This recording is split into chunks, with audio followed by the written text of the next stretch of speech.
Hello, everyone. Welcome back to another episode of Coffee and Crimes. I'm your host, as always, Tyler Groff von Rebick. That's right. We're back again. I told y'all we'd like to get back on this track. Today, we're going to be looking into the life of Albert Fish. And if you have previously heard of Albert Fish, you know that this episode is going to be some serious shit.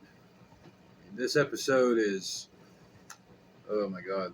I mean, I can't even begin to say. I first read about this guy when I was a kid, and I was so freaked out. I had nightmares about this guy, and it's kind of funny because he lived like over 100 years ago. So it's obviously he's not gonna come at me or anything like that.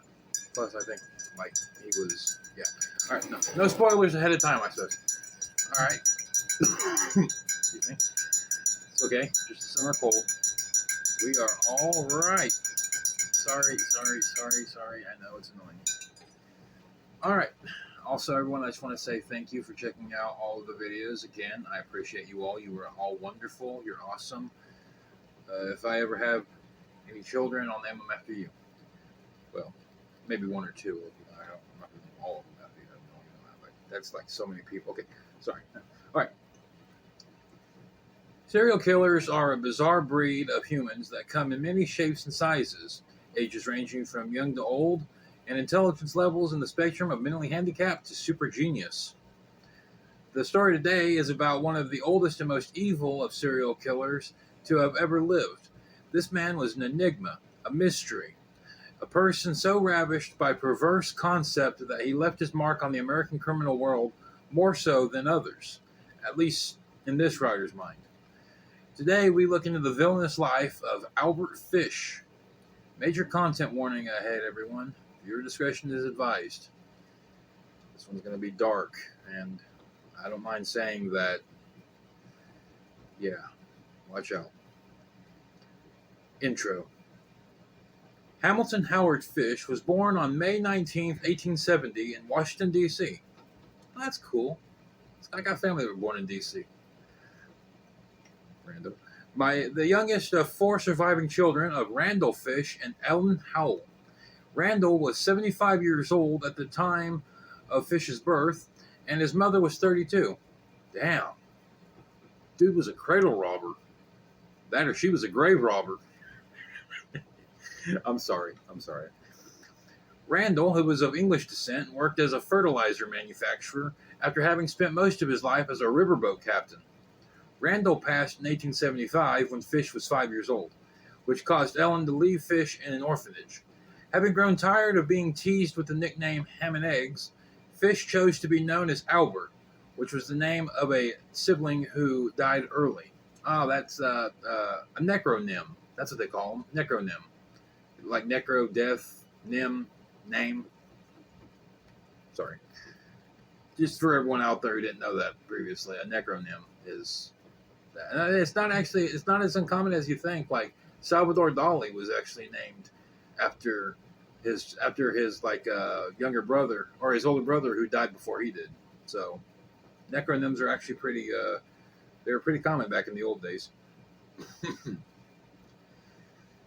Fish's family had an extensive history of mental disorders, with an uncle who suffered mania, one of his brothers in a mental hospital, and his sister suffering hallucinations. This does not bode well.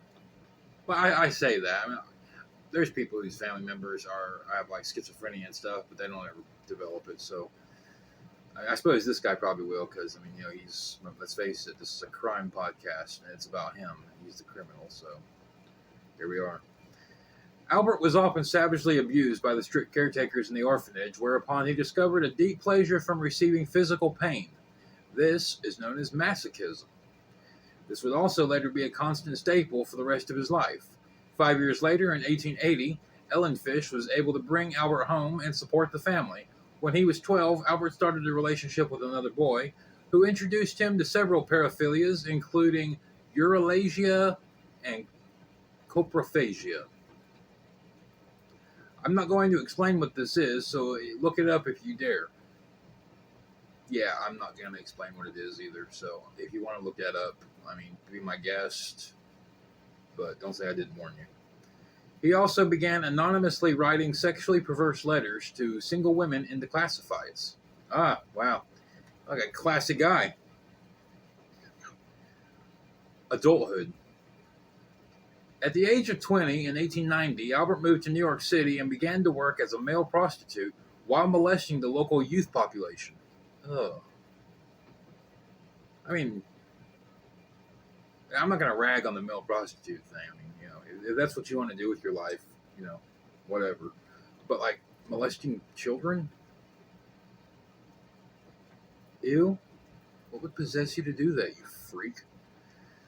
At 28, Albert was married to a woman who was 9 years younger than him in a marriage arranged by his mother, Ellen. For some reason, I feel that maybe she didn't approve of his life as a male prostitute, so that's why she got him hooked up into a marriage with a woman younger than him. I mean, I'm just saying, maybe it was her attempt to nip it in the butt or something. Nip it in the bud? Is it nip it in the butt or nip it in the bud? What? I shouldn't say nip it in the butt. I'm talking about. Sorry. Beep. All right. The union was fruitful, and Albert had 6 children: Albert Jr., Anna, Gertrude, John, and Henry Fish. Wait, that's only 5 children. 1, 2, 3, 4, 5. Okay. I guess he only had 5 children. Maybe that was an error on the part of the writer. My bad. Or they're bad. Our bad. We're bad. Whew.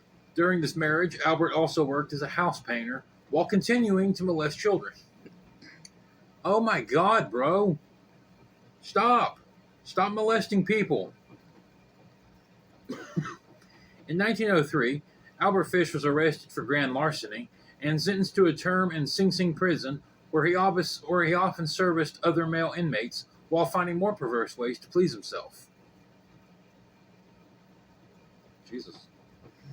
In 1910, while he was living in Wilmington, Delaware, okay, I guess he got out of prison before 1910, so he's probably in prison for a while. What is grand larceny? What does that carry? What is that, like a 3 to 5? Probably a 3 to 5. I'm not a lawyer, so I don't know. While living in Wilmington, Delaware, Fish began a relationship with a 19-year-old male named Thomas Kidden, who may have been intellectually disabled. This relationship allowed Fish to discover his affinity for sadomasochism and torture, which I would think that'd be the same thing, but okay. Though it's unknown if Kidden was ever forced into any of the practices. Fish eventually took Kidden to an abandoned house, tortured him for 2 weeks, and ended it with Fish amputating Kidden's wang. It actually says that, Kidden's wang. While originally planning to murder him, Albert worried that the hot weather would draw attention to the rotting corpse, and instead he applied a makeshift dressing to the wound, gave him $10, and left, never bothering to discover what happened to Kidden afterwards. That had a dick thing to do. That's a dick thing to cut his thing off, but it's an even dickish thing to like. It's a dickerish thing. I guess I shouldn't say dick and wang in a conversation about wang. Oh, I'm sorry. Maybe this is where the content warning's coming from. My inability to talk about something without somehow mentioning phallic words. Albert and his wife began to open their houses. I was going to say open their marriage. Open their houses to boarders for extra income until 1917, when his wife left him with one of the hoarders. Okay, maybe it was an open marriage. Maybe it was just open on her end. His wife left him for one of the boarders, taking practically all of the family's possessions with her. It's so petty. Oh my God, that is so petty. Took off with the silverware and the couch and the steak knives and the coffee pot oh my God. Albert was left to raise his 6 children alone. Around this time, Albert began to have auditory hallucinations, once wrapping himself in a carpet because he thought he was being instructed by the Apostle John. Okay, I don't know what those two have to do with each other, but he also started to physically punish himself for the pleasure, such as inserting needles into his pelvic region. His pelvic region. A later X-ray would reveal 29 needles stuck within. Oh my God! Fish would also set fire to cotton swabs doused in lighter fluid shoved up his ass. Oh my God! Albert, what are you doing? You sick weirdo? Damn. Yeah, I couldn't even imagine. Can you imagine that? I couldn't imagine that. I mean, yeah, I've had some explosive, like, diarrhea after eating, like, Taco Bell, but, I mean, this... Never would I want to actually seek that out. That's horrible. Oh, my God. Ugh. Along with this, Fish would also begin hitting himself with a nail-studded paddle, even encouraging his kids and their friends to take a swing at him with it. Oh my God! Yeah, here you go, son. Here you go. Hit me right in the booty with this paddle with nails in it. Don't worry about the blood. Freak. In a rather surprising discovery, Albert never harmed, abused, or exploited any of his children. Rather, just be the crazy dad all the kids could smack around with a paddle of nails. Well, that's weird. That's kind of different. I mean, obviously he didn't extend this caring nature to any other children because he's been molesting everyone since like the beginning of time. But I mean, still, that's pretty different. I mean, how many serial killers do you hear about that like end up killing one of their children and stuff? It's like, I don't know. Fish also began developing an obsession with cannibalism, often eating raw steak. Sometimes he would even serve it to his children as well. Obviously, he did abuse them. You can't give your kid like worms or something by giving him a raw piece of steak to eat. Damn. Crimes and murders. In 1919, Albert stabbed a mentally disabled kid near to death in Washington, D.C. He also began to lurk around seeking to kill people he assumed the police would not stress looking for, such as the mentally handicapped or the minorities. On July 11th, 1924, Fish approached 8-year-old Beatrice Keel at her family farm in Staten Island, offering to pay her to help him find rhubarb. However, before she left the farm, her mother came out and chased Albert away. He would later return and tried sleeping in the family's barn, but was made to leave by the child's father. Oh my God, that would be so creepy. This old ass man is like trying to hide out in your barn to steal your kid. Like, can you imagine that? Like being outside, working on the farm, your family's eating dinner and stuff, and they look through the window and you just notice this freaking old ass man is out there in the barn setting his ass on fire and stuff. That would be, oh my God, that would be horrible. Ugh. Be like calling the cops, be all like, cops, yeah, or police, yeah, there's some weirdo out in the barn and stuff. I'm afraid he's gonna set the place on fire. You better hurry and get here before I blow his face off. With the gun that I obviously, don't own because I don't own guns. Just need to, I just felt the need to say that once again because apparently some people have decided to message me being all like, well, what happens if someone breaks your house and you have a gun? Well, I guess we'll just jump off that bridge when we come to it, won't we? Excuse me, I apologize.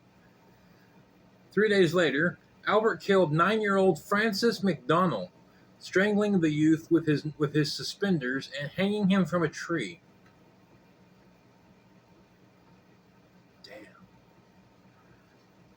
Albert stated that he felt God was commanding him to molest and murder children. What is that? Why is it that people with like schizophrenia or mental hallucinations, auditory hallucinations, obviously automatically assume that God is telling them to do this? It happened with that Nikita guy from the first episode that I can't seem to ever get rid of because everything seems to tie back up to that.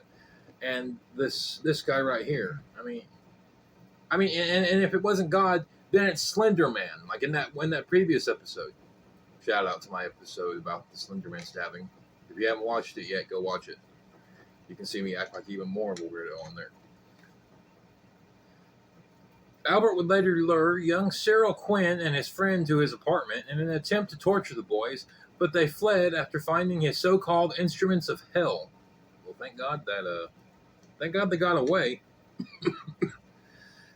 In 1927, Albert claimed to have kidnapped 4-year-old Billy Gaffney from the alley beside the youth's apartment building.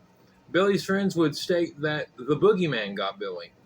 Albert stated he took the boy to a house near the Rikers Island dumps and tortured him to death, cannibalizing his remains. Oh.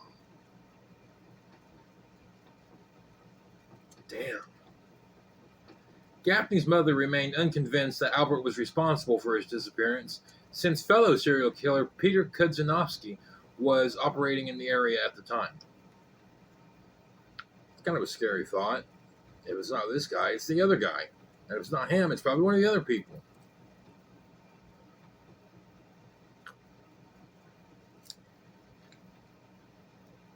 Also, we might do another episode on Peter Kudzinowski in the future. So be on the lookout. In May of 1928, Albert saw a classifieds ad for work wanted. He decided to check it out and came to the house of the poster 18-year-old Edward Budd. The family had recently moved to the area, and Edward, one of many children, was seeking work. Albert, who was 58 at the time, planned to torture and murder Edward. Fish introduced himself as a gentleman farmer named Frank Howard. Upon coming to the house, Albert met Edward's 10-year-old sister Grace Budd, who he intensely set his sights on, foregoing Edward as his intended victim. Fish invited Grace to his niece's birthday party, providing her cautious parents with an address, and then he left with young Grace holding his hand. However, there was no party, the address did not exist, and the Budd family never saw Grace again. Fish later stated that he took Grace to the Wisteria Cottage in Irvington, New York, where he killed and consumed her. Sicko. God. This episode is darker than shit. Like this guy is a certifiable lunatic. I gotta keep drinking coffee because I keep getting bad taste in my mouth, like I'm gonna throw up.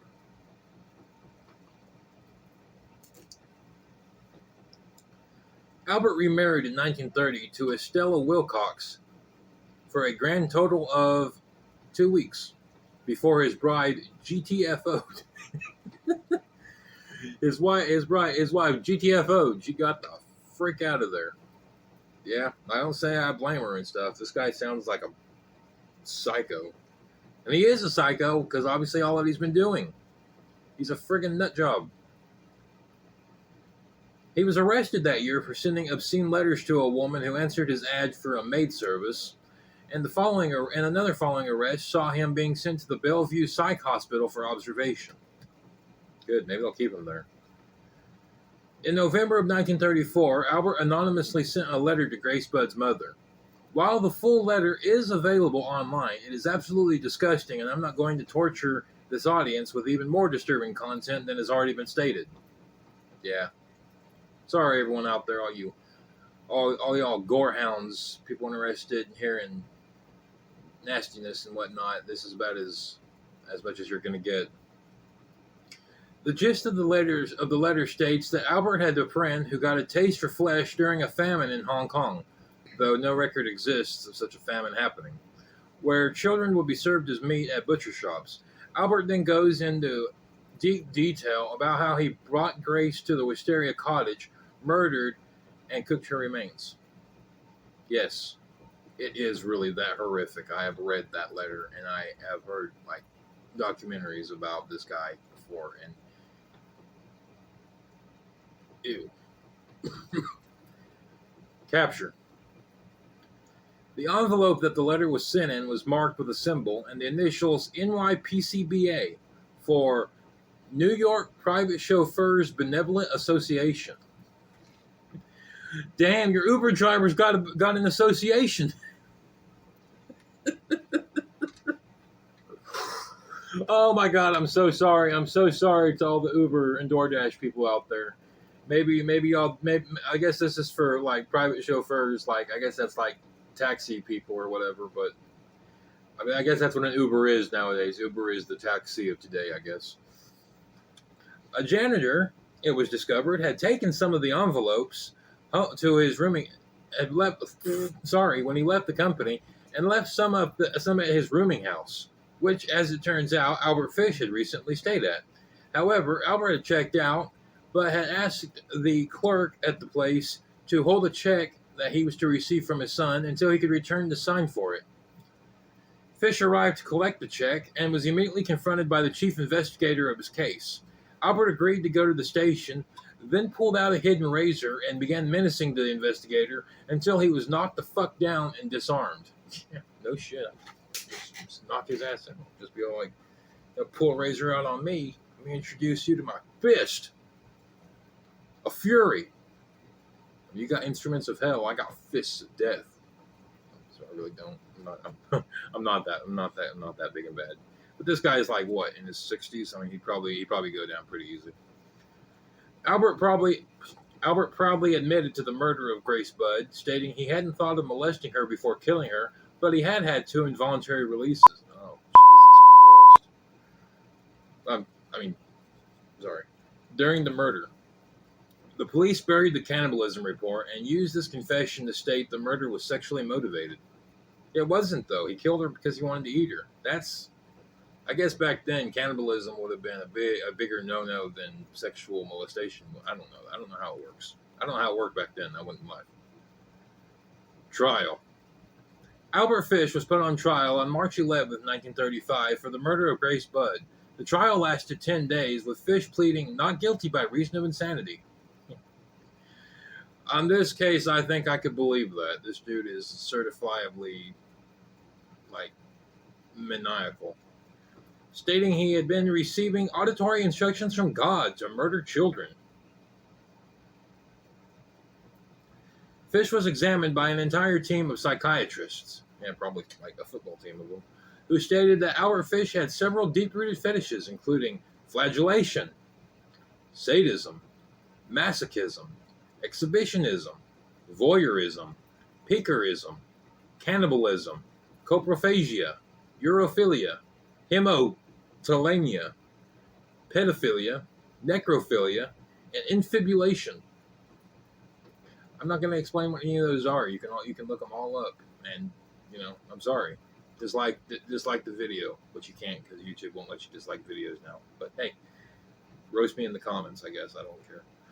The chief psychiatrist stated that Fish was a medical marvel. Nobody had ever had so many sexual abnormalities, nor had acted upon them. Obviously, the doctor had never visited the darker parts of Reddit. I'm sorry. Reddit sucks. Despite an intense questioning of doctors, witnesses, and relatives that pushed for the insanity plea, the jury ultimately felt that while, yes, Albert Fish was a certifiable maniac, he still needed to die. Now, I like this jury. This is a good jury right here. He was found guilty of first degree. Normally I wouldn't. I'm against death penalty. I admit it. I'm against death penalty. I believe that, it's better to lock them up and let them spend the rest of their life getting old and realizing what they're missing out on, everything like that, having to live with the constant, with the remorse, if they ever feel remorse, and, they let them think about what they did and everything. But in this guy's case, it seems like something he would probably be enjoying every day of his life for the rest of his life in prison. I mean, this guy took deep thrill in murdering children and eating them. So obviously, to lock him up for the rest of his life would not solve a thing, because he'd probably just be in there having the time of his life again, like having sex with people and hurting himself and setting his ass on fire. I can't get over that. I can't. Who does that? Who lights their butthole up on purpose? Like, ew. Like, fucking ew. Once again, nasty taste in my mouth. Bad taste in my mouth.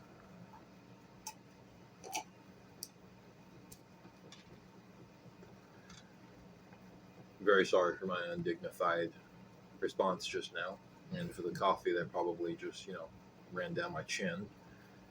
This episode is revolting me to the point where I'm ready to just walk away. So we're gonna get through this as best we can, and then we'll move on.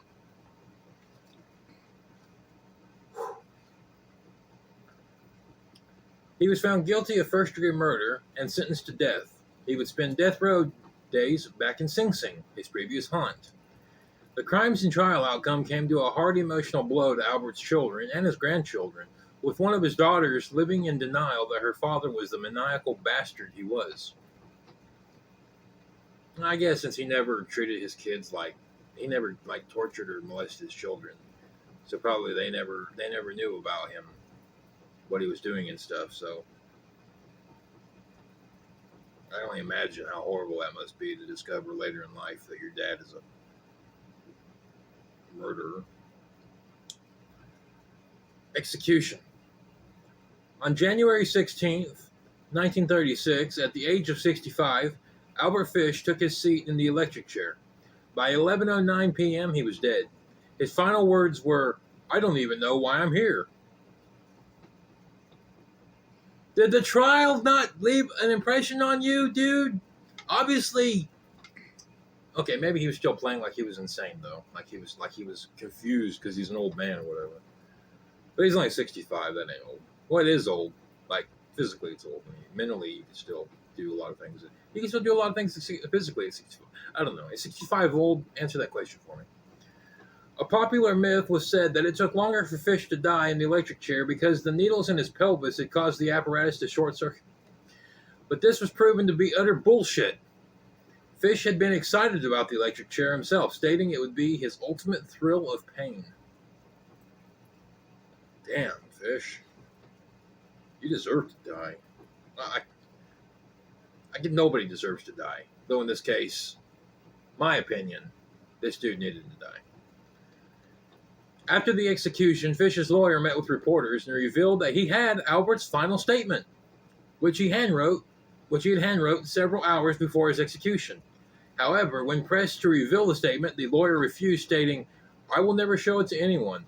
It was the most filthy string of obscenities I have ever read." Like I said, classy guy. Went out with a real touch. Final notes. In addition to the 3 known deaths attributed to Fish, that it being Francis McDonald, Grace Budd, and Billy Gaffney, Fish is also suspected of the murders of Emma Richardson, age 5, Yetta Abramowitz, age 12, Robin Jane Liu, aged 6, Mary Ellen O'Connor, age 16, and Benjamin Collins, age 17. Fish, while commonly known as the Boogeyman, is also known as the Moon Maniac, the Werewolf of Wisteria, the Brooklyn Vampire, and the Gray Man. In 2007, a film about Fish was made called The Gray Man, starring Patrick Beauchot. It's a good film, despite being a relatively low-budget biopic about a crazy old guy who gets off by hurting himself and setting his butt on fire. Oh my God, see what I'm saying? It's crazy. Who does that? What are you up to if you're doing that? What's going through your mind? Why would you do that to yourself, you freak of nature? Oh my God. This episode was hell on earth for me. I'm sorry. This guy, I'm gonna start reading these scripts after I get them, because if I'd known this, I would have taken a lot of crap out, because this is some sick shit right here. I don't know what they got me reading, but I mean, I didn't know some of that crap about Albert Fish, especially the never again. I will never cover an Albert Fish thing again. I won't do it. I'll still play the episode, because I know y'all like my episodes and stuff. But no, this guy is.